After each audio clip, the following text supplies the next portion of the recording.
Well, price increases in the U.S. cooled last month. This latest signal that inflation is slowing down comes as the Federal Reserve prepares to release its latest policy statement today. The May Consumer Price Index was up 3.3% from last year. That's a smaller increase than was predicted by economists. And when compared to the CPI in April, prices stayed the same. CBS News business analyst Jill Schlesinger is joining us now here in Studio 57. So, Jill, what are your biggest takeaways from the CPI numbers? The inflation rate is slowing down. Good news. Right.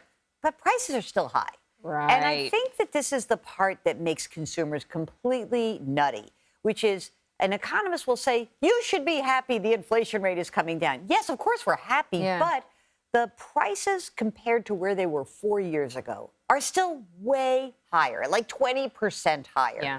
And when you look at some of the big categories, like if you look at rent, or you look at my out-of-pocket health care, or you look at my price of homeowners or rental insurance and car insurance, these are big ticket items that really do impact people. And I think that's why you get some of the discontent among the consumers. Like, yeah, sure, I am happy that it is the rate of increase is slowing down.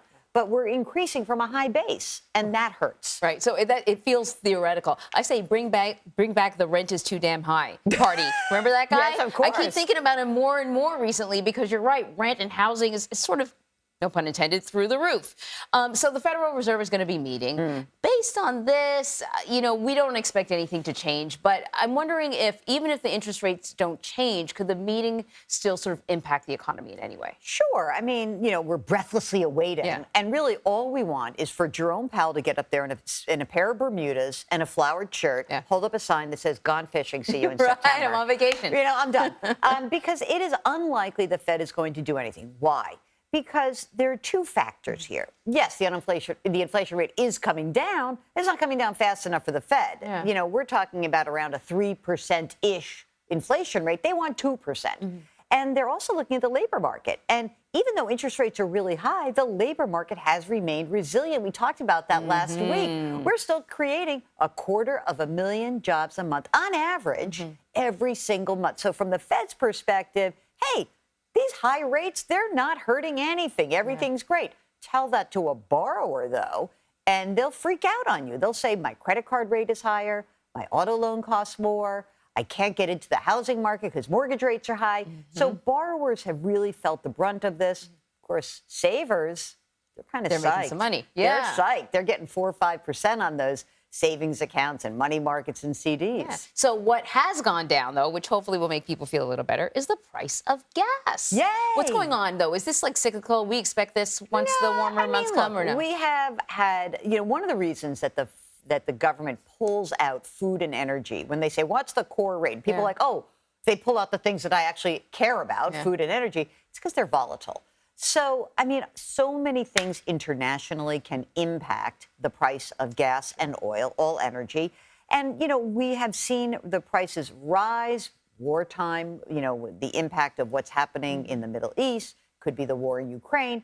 But the good news, and I'll just take the good news because sometimes we just like a little good news heading into the summertime, is that a lot of people getting in their cars this summer. They don't want to pay for airfare. They don't want to pay for a big resort. They're going camping. They're going to the mountains.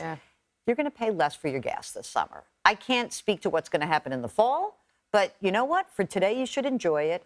And most importantly, I think when we talk about the overall economy, it is clear to me that people are feeling negative about the things that are happening beyond their own lives, but they're feeling pretty good about their own situation. I find that interesting, and I'm trying to sort of parse it out. But maybe it's best to concentrate on if you're doing okay, that's good enough for today. That's such a good point, because we're still going on vacation. We're still buying cars. We're still doing this stuff. So obviously people are feeling secure about, the next 6 to 12 months in their life. Yeah, and the expectations may be out of whack with reality, but it doesn't matter, because if everything is okay in your life, if you've gotten a pay raise, if you're staying in a job with a lower pay because maybe you can work from home and that cuts back on your childcare costs, that's all a good decision for you and your household. I like it.